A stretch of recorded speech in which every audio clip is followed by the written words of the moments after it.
All right, what is up, everyone? Dalton Grados with Grados Capital here. And if you were wondering where the previous couple weeks of newsletters have been, if you're only watching on YouTube, the past couple weeks I have done my newsletter in written form. So if you missed it, make sure to click on the first link in the description here to make sure that you're getting my newsletter every week delivered to your email inbox. Again, it's completely totally free. There's no upsells. No, I'm not asking you for anything, but you would have gotten this sent to your inbox. This was last week, so this is old news, but there's some useful things in here, which I think actually played out in the markets this past week, which is basically kind of the market hanging out in a neutral zone, volatility picking up as we're 2 months away from a major U.S. election, and there's a lot of uncertainty. And we talked about these yen lows, that if we broke the lows from a couple weeks ago, where we had the yen carry trade that was unraveling when we got that big shock in the markets, if you remember, about 3 weeks ago or so, that these were the lows that if we were breaking those, but I don't personally think we'll break these lows, but if we do. So these are the things I'm talking about in the weekly newsletter, whether it's in video form or in written form, so make sure you don't miss it. All right, so let's get into the markets for this week.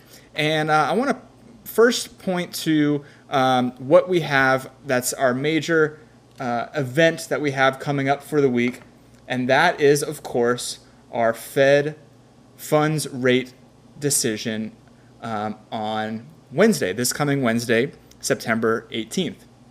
Now, this is going to be a big deal. This is what the market is waiting on because this should be the first rate cut, and as you can see here, expectations are for 25 basis points of rate cut, which is what I personally expect will happen. However, what's been very interesting, and I think what is important to note here in this newsletter, is this.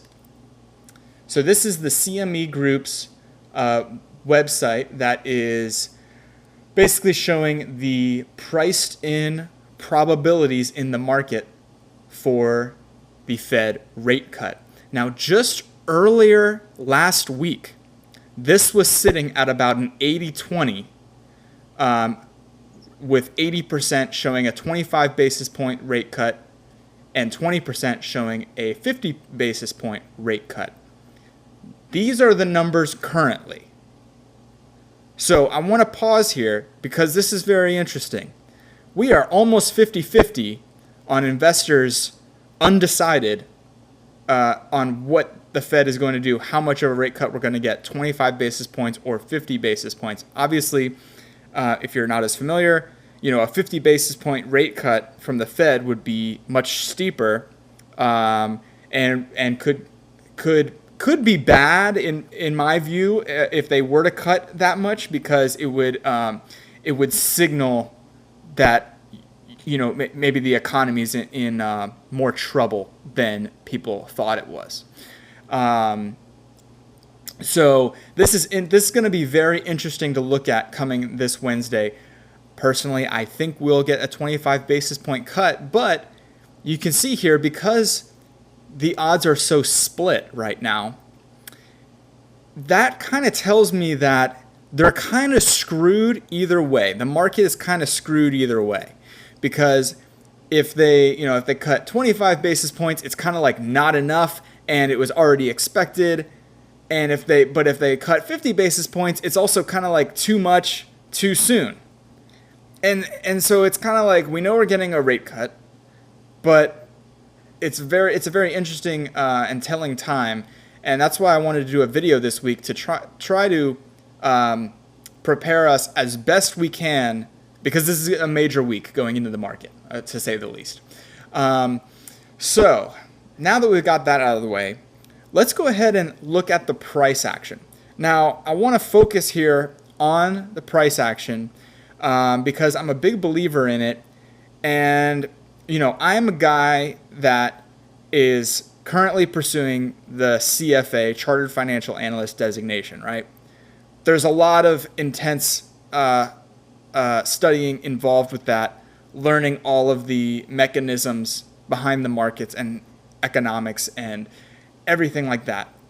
I'm still a huge believer in analyzing price action because it is the most raw form of what the market is doing. What are buyers and sellers doing in the markets?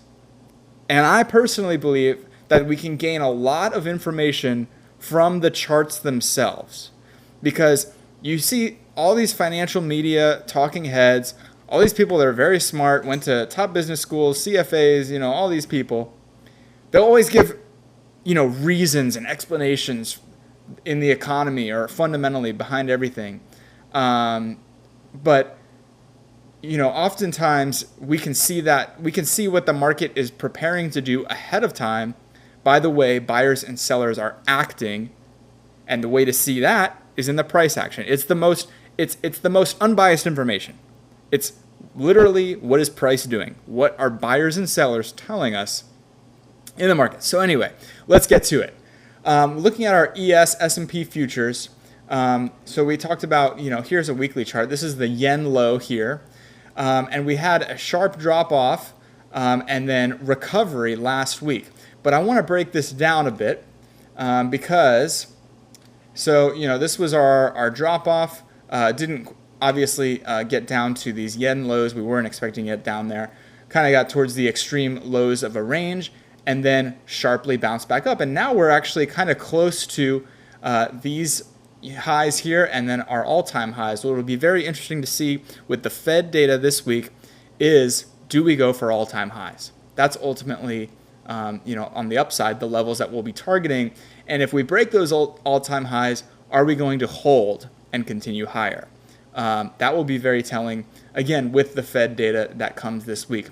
What I want to note, though, that was very interesting, especially to watch if you were day trading, is that this up move here was not very confident. And what I mean by that is literally, this is why I prefaced this, this segment here with, observing what are the buyers and sellers doing in the price action, is because especially if you were viewing, intraday, you could see, this was kind of a dip and rip over here in the price action. But then towards the end of last week, the market was kind of getting pretty shaky. And you can see that here. I obviously broke this down to a 5-minute chart, which I never do on these newsletters. But if you were watching the market intraday, it was very, how should I say, uncertain with the move. It was like sort of being forced higher. You had all these, you had these sharp down moves, and then it would, rip up, and then sharp down move again. Like, look at this wick. And then sharp down move, and then rip back up, sharp down move, rip back up. You have this sharp down move at the end of the day. I remember watching this happen in real time. You're just like, what the heck is going on? They're carrying the market up all afternoon, whipsaw it down, whip it back up. It was very forced. And that is telling to me when you're literally watching this price action play out. Again, this is Friday, same kind of thing, very whippy, whip down, whip up, whip down. It's not, to me, does not signal strength, does not signal confidence. And so when we're zooming out at this up move, to me, it's a bit weak. So again, that's just some market-generated information, MGI, market-generated information to keep in the back of your mind when you're looking at, okay, price is up here, it's near the highs, but it was kind of struggling to get there. Now, the next thing I want to point you to is the NQ. So we know the levels we're looking at in the ES, by the way, just to reiterate, ultimately the all-time highs. Are we going to knock on the doors of the all-time highs? Now, let's look at the NQ. Again, we know NQ is our tech leading market. Much, much weaker. We are much farther from the all-time highs way up here. Did a similar kind of pattern, came down, whipsawed back up. But this is what I would be looking at. I often talk about looking at if you're trading the S&P or you're paying attention to the S&P as your benchmark, to also look at the NQs, because the NQs are more of those big tech stocks. They're more driving the market. I would be looking for, if we get weakness, I would be looking for a sharp sell-off in the NQs. Okay, if we get strength, again, you're looking at these highs, you're looking at the all-time highs. What I'm pointing out here, though, is that we're much farther from the all-time highs on the NQs, which signals relative weakness relative to the ES. And if we get a drop-off in the NQs, is going to bring down the whole market. Okay, so again, the purpose of this newsletter, I want to reiterate, we have a lot of uncertainty heading into this week. We've got uncertainty around the Fed rate cuts, how much it will be. So it's very hard to forecast exactly what will happen this week. What I'm simply doing here is looking at where the market's at now and what we can look for when the market decides what it wants, basically, right? Hopefully that makes sense. So, if the market wants to target the all-time highs on the ES, that would be very telling. I want to see if that holds. But again, noting here how weak the NQ is also telling that, again, if we see some weakness here, then we can infer that probably the market is going to have a harsh sell-off. And the yen lows would be a really big level to break if we're going to have a big sell-off. Now, another thing to note here that I wanted to show, and again, I'm not forecasting this, but just some history, is that we have seen markets drop with past rate cuts. So when the Fed decides to cut rates, and when they actually go ahead and make that rate cut, we have seen markets drop. Here is 2007. So this is an overlay of Fed rate cuts and market S&P price action. Actually, this is a Dow Jones, but either way. And then we have 2019, Fed rate cuts, drop in the market. And this is going to be a bit earlier in 2000, Fed rate cuts, drop in the market. So interesting data to note that we have. What do we have? We have a weak market right now because of the price action. We have uncertainty and kind of, they're screwed either way with how much they cut on Wednesday. And we have history showing us a drop in the market with past rate cuts.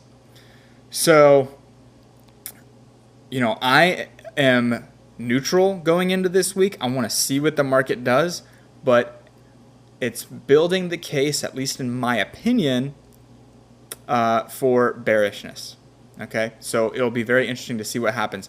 Now, I want to end this with actually referring you to another video that I would highly recommend to watch. And I've covered a little bit of some of the stuff that Peter covers here, but Peter Resenchek with the Shadow Trader, I have no incentive or kickback or anything to promote him, but I would consider him a mentor to me, and I really just enjoy his content. He's a real deal trader. He's not a grifter, like some of these guys you see on the internet. He's the real deal. And I would point you to watch his weekend newsletter that he put out the other day, because it's a little bit longer. It'll go over a little bit more of the fundamentals, but we've covered the gist of it, of what I have taken out of it and what I see going into next week here. Which is, some of the same things that we're seeing a lot of weakness in the markets, a lot of uncertainty around the Fed. So if you want to look at more related to this topic, this conversation, I would point you to Shadow Trader's newsletter. I'll link that in the description as well. But hopefully this is helpful, just giving you a few things to keep in your back pocket when approaching the market this week. If you're day trading, just know that it could be a very uncertain week to be day trading. Probably not a lot of great setups until the later half of the week. All right. So this is Dalton Grados, Grados Capital. Don't forget to like the video, comment, and subscribe to the channel. Also sign up for the weekly email newsletters so you get this delivered to your email inbox. And I will see you guys next time.